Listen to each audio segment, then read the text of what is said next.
She said at the party, "Ugh, I wish I'd come single. I'd be having more fun." Loud enough for everyone to hear. I said, "Let's fix that." Then I left. Her 15 missed calls that night when her ride home left without her. I'm Marcus, 32, mechanical engineer at a manufacturing company in Cleveland. I took Isabella, 29, to Owen's birthday party last Saturday. We'd been together 14 months, living together for the past 8 in my apartment. Things had been rocky lately. She'd been making comments about how I wasn't spontaneous enough, how I was too focused on my mortgage payments and retirement contributions. Translation, I had adult responsibilities and didn't want to blow money on her influencer lifestyle every weekend. Isabella works marketing at a boutique agency and runs an Instagram with 15K followers. Makes maybe 25K between her day job and sponsored posts. I pull in 75K as an engineer. She contributes $400 a month toward our $200 rent, which honestly felt fair until recently, when I started realizing how much everything else cost. The party was at Owen Sullivan's place in the suburbs. He's from Isabella's content creator circle, that crowd she's always posting with. They all have these side hustles, talk about personal branding, and act like they're building media empires. I'm not against it, but it's not my world. Software developers, marketing coordinators, freelance photographers, all hustling for the next big break. I tried to fit in though, made conversation about algorithm changes and engagement rates, nursed a beer, stayed close to Isabella.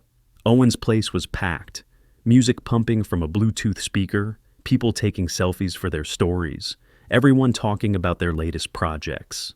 The kitchen island had become command central. Bottles of wine, craft beer, those fancy seltzers Isabella always wants me to buy. Classic millennial party setup. I felt like an observer watching a nature documentary about a species I didn't quite understand. Around 10 p.m., she was 3 drinks in, holding court with her friends near that kitchen island. I was maybe 10 feet away talking to Owen's roommate about the Cavaliers season. Normal conversation about sports, something I could actually contribute to. Then I heard it, Isabella's voice cutting through the music like a knife. "Ugh, I wish I'd come single tonight. I'd be having so much more fun." The words hit me like a physical blow. Everyone in that kitchen heard it. Her friends Chloe and Megan laughed. A couple people glanced at me. That uncomfortable look you get when someone says something they shouldn't have. My face went hot. 24 months of engineering school taught me to solve problems methodically. But this wasn't a technical issue. This was my girlfriend publicly announcing she'd be happier without me. I walked over, trying to keep my voice level. "Hey, can we talk for a sec?" She rolled her eyes in that exaggerated way she does when she thinks I'm being dramatic. "Oh my God. Marcus, I'm just joking around." Didn't sound like a joke. "You're being sensitive. Go get another drink or something." Her friend Chloe snickered. "Yeah, Marcus, lighten up. It's just girl talk." Something in me just clicked off. That cold clarity you get when you realize you're done.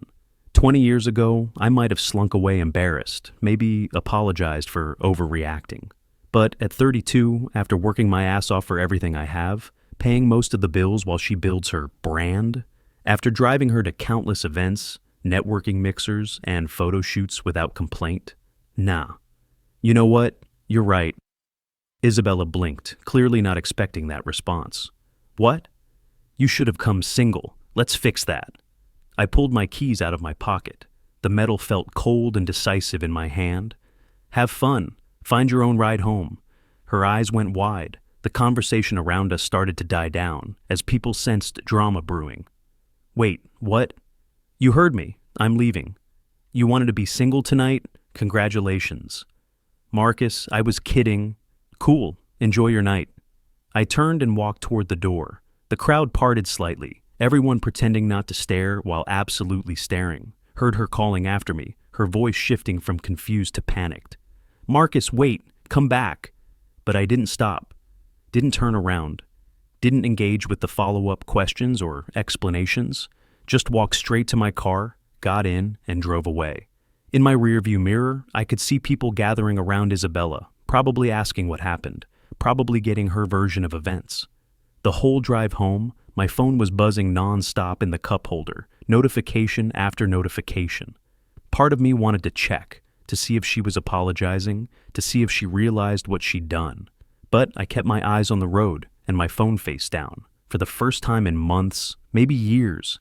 I felt completely in control of my own life. Got home around 10:45. My apartment felt different somehow. Quieter, but not in a lonely way, more like peaceful. I finally checked my phone, steeling myself for whatever emotional manipulation was waiting. 15 missed calls, 37 text messages. The progression was exactly what I expected. Confusion, then anger, then bargaining, then genuine panic. 10:15 p.m. Marcus, seriously, come back. This isn't funny. 10:32 p.m. Everyone's asking where you went. I'm embarrassed. 10:48 p.m. Okay, I'm sorry. Can you please come get me? Chloe left already and Owen said he's too drunk to drive. 11:15 p.m. I'm calling an Uber. This is ridiculous. 11:31 p.m. The Uber canceled on me. Another one canceled. 12:02 a.m. Okay, I'm really sorry. I was being stupid. Please answer. 12:28 a.m. Marcus, I don't have enough battery to keep calling Ubers and my phone is dying. Some guy offered me a ride, but I don't trust him, and I'm scared. I stared at that last text for a solid minute. Part of me felt guilty.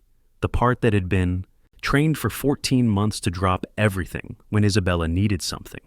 But a bigger part of me remembered her laughing with her friends while she embarrassed me in front of everyone.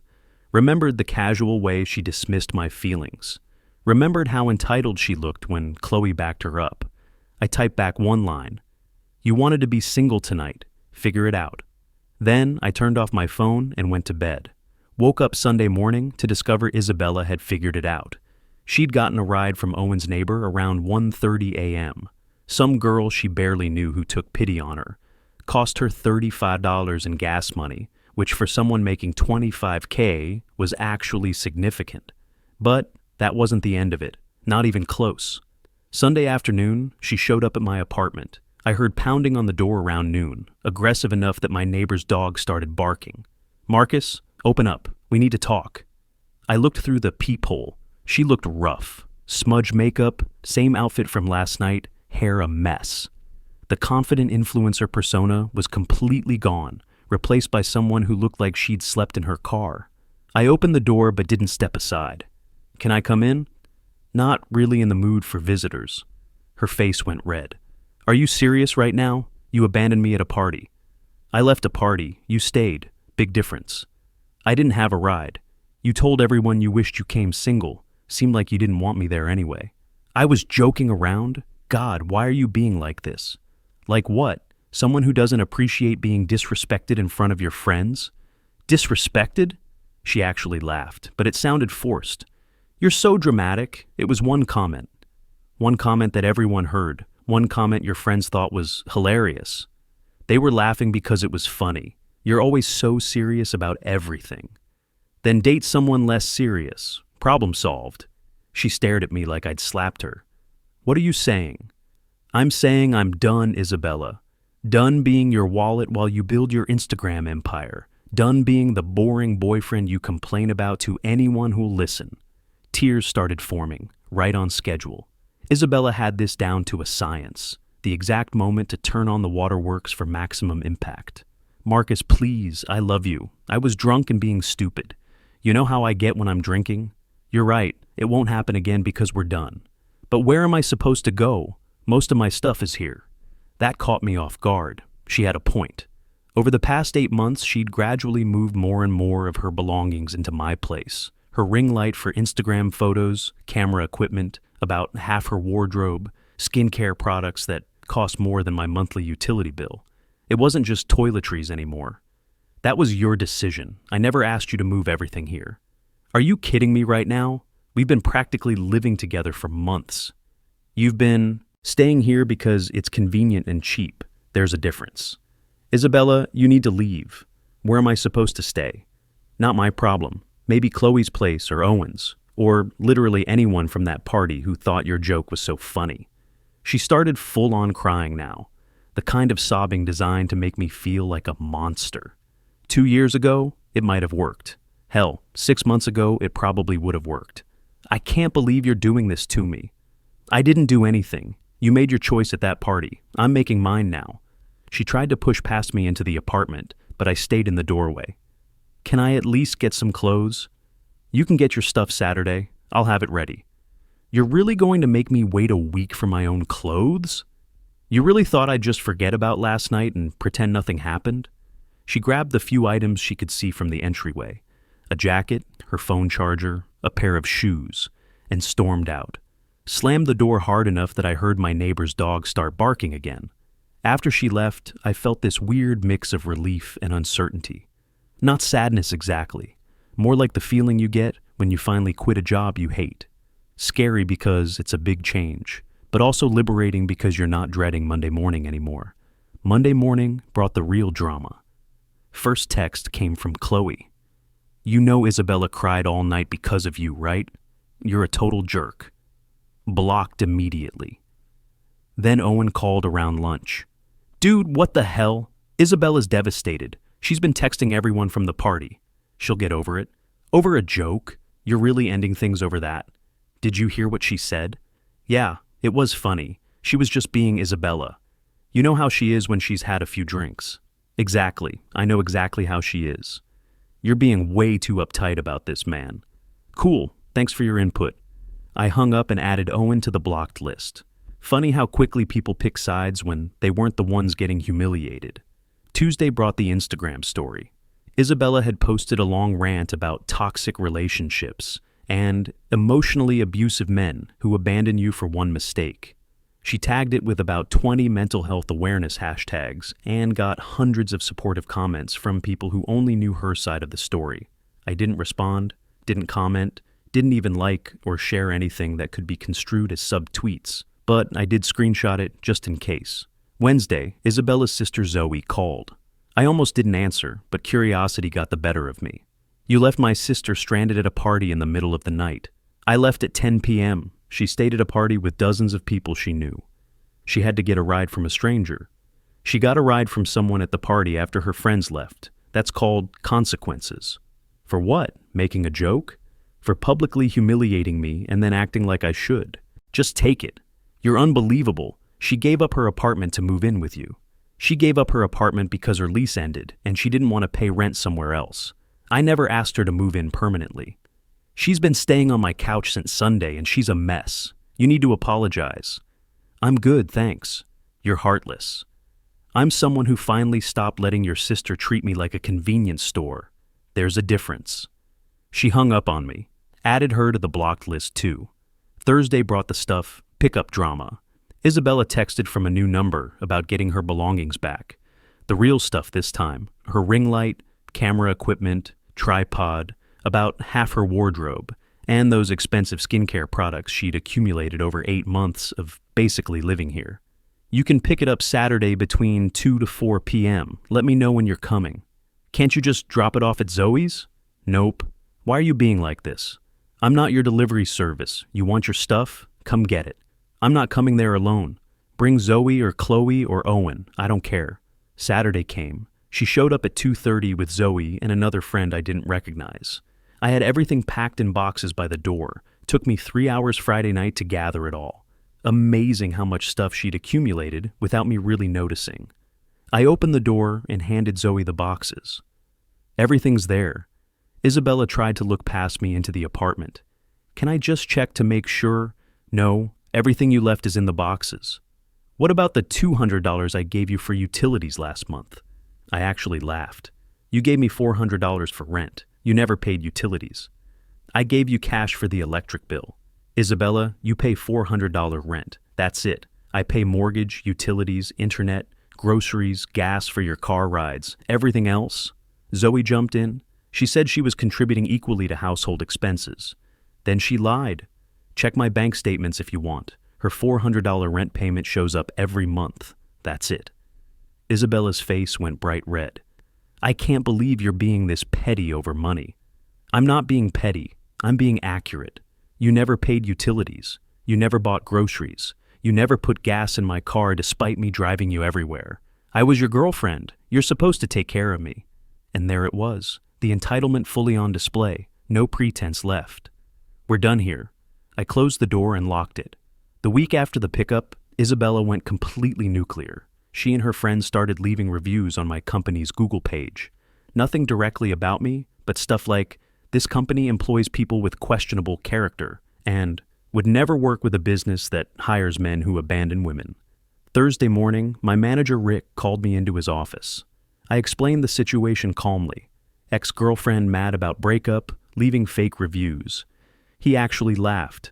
So, your ex is having a meltdown. Because you broke up with her. Essentially. And she's targeting the company because she's mad at you? Yep. Corporate will handle it. Don't worry about it. But Marcus, next time maybe date someone a little more stable. The reviews got taken down within 48 hours. Terms of service violation for targeted harassment. But Isabella wasn't done. Friday evening, I got a certified letter from a law firm. My heart sank for about 5 seconds until I actually read it. Cease and desist, demanding I stop harassing Isabella, return her stolen property, pay her $800 in owed compensation, and remove all social media posts defaming her character. I Googled the law firm. One of those $100 and will send a scary letter services you find advertised on Facebook. Not actual lawyers, just a document mill. I called my college buddy Dennis, who does family law. Marcus, you got a letter from an online legal threat service. It's worth less than the paper it's printed on. So I don't need to respond? Only if you want to waste money. She's got no case. You didn't harass her. You returned her property. You don't owe her money. And your social media posts are protected speech as long as they're truthful. What if she actually gets a real lawyer? Then call me. But this, trash it. I trashed it and went on with my life. Meanwhile, Isabella had started texting my friends. The ones she'd met through me over 14 months. My buddy Brad sent me screenshots. Hey, I know we don't talk much, but I wanted you to know what Marcus did to me. He left me at a party alone at night, and now he won't even talk to me. I've been basically homeless, staying on my sister's couch, and he doesn't care. Brad's response, Isabella, I was there that night. I heard what you said. Marcus wasn't wrong. It was a joke. Jokes are supposed to be funny. She'd sent similar sob stories to 2 other friends. All of them told her some version of the same thing. She blocked all of them after that. Then came the Venmo requests. 3 of them back to back. $250 with the note, rent and utilities from last month. I denied it immediately with my own note. You paid $400 rent as agreed, never agreed to utilities. Second request, $150, gas money for driving me everywhere for 14 months. Denied. You never offered to pay, not my problem. Third request, $75 emotional damages. I screenshotted all 3 and posted them to my close friend's Instagram story with the caption, "The audacity is real." Got about 20 supportive responses, including one from Alex Peterson, who I'd met through Isabella's content creator circle. Bro, Isabella told everyone at Owen's party last weekend that you're financially abusing her by keeping her money. Just wanted you to know she's lying to people. Thanks for the heads up. No problem. Also, she's been asking people for your new address. I told her I didn't have it. Appreciate that. The following Tuesday, Zoe sent one final attempt from yet another new entitlement number. I hope you're happy. Isabella had to quit her job and move home because of you. I blocked it without responding, but Alex filled me in on what really happened later. Isabella got fired from her marketing job for too many unexcused absences. She'd been calling out sick when she was really hungover or just didn't feel like going. They'd warned her twice about attendance. She pushed it one more time and they let her go. Her Instagram engagement had also tanked after the drama, lost about 3,000 followers when people started asking questions about what really happened at that party. Sponsors started pulling out when the comments got messy. The narrative Isabella was spinning to everyone was that I'd made her life impossible in Cleveland, forced her to quit, destroyed her reputation. But reality was simpler. She couldn't afford to stay after losing her income and burning bridges with everyone who'd been helping her.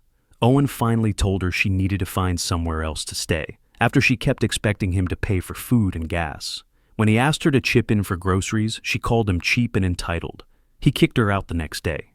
Chloe cut her off after Isabella borrowed $300 for rent, and then posted Instagram stories of herself at brunch and getting her nails done the same week. When Chloe asked for her money back, Isabella said she'd pay her eventually. Chloe blocked her and told their mutual friends what happened. The friend group basically dissolved over it. Half of them had initially sided with Isabella out of loyalty, but changed their minds when they saw the entitlement firsthand. The other half knew from the start she was in the wrong, but hadn't wanted to get involved. It's been 3 weeks since that party now, and things have finally settled down. Isabella stopped trying to contact me after the fake lawyer letter didn't work. Heard through Alex that she moved back to Akron with her parents about an hour outside Cleveland. They're making her pay $300 rent and contribute to groceries. According to her sister's Facebook posts, she's not happy about having rules again.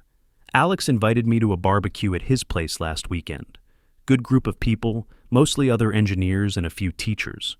Normal conversation about work, sports, travel plans. Nobody was trying to build a personal brand or talking about engagement metrics. It was refreshing. He pulled me aside during the evening. "Dude, I owe you an apology." "For what?" "For not saying something at that party. I heard what Isabella said. I saw your face. I should have backed you up." "Not your fight." "Yeah, but still. We all knew she was treating you like her personal chauffeur and ATM. None of us said anything because we figured it was your relationship, your choice. Appreciate you saying that. For what it's worth, everyone knows the truth now. She tried spinning it like you're this monster, but too many people were at that party. They heard what she said. They know she brought it on herself. That felt validating, honestly. Not that I needed external validation to know I'd made the right choice, but it was nice to know I wasn't crazy. As for me, I'm doing better than I have in months. My apartment feels like mine again. No ring lights cluttering the living room, no camera equipment taking up half the dining table, no constant background stress about whether I could afford to go out, because Isabella wanted to try some new restaurant she'd seen on Instagram. My financial situation has completely turned around. I'm back to contributing 15% to my 401k instead of the 8% I'd dropped to when Isabella moved in. My emergency fund is building again. I paid an extra $400 toward my mortgage principal last month just because I could. I've been hanging out with friends more, people I'd lost touch with during the Isabella era. Picked up rock climbing again at the gym downtown. Actually have time and energy for hobbies that don't involve being someone's unpaid photographer and driver. Last weekend I went on a date.